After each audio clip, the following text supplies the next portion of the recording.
Pinilit kong iwasan ka,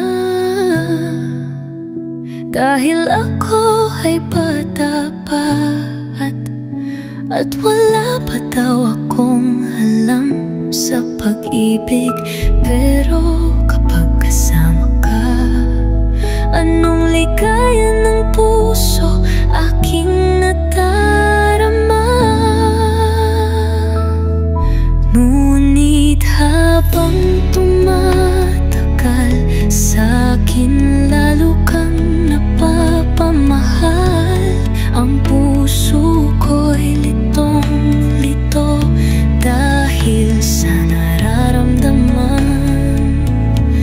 Ano ang dapat kong gawin? Mahal na yata kita. Nagmamahal ako, Mikoy.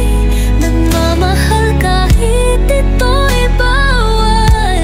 Pinilit kong pigilan, ngunit di maiwasan na mahulog ang puso ko sa'yo, Mikoy. Turuan mo naman ako kung paanong dapat gawin, paano maisasantabi itong nararamdaman. Mahal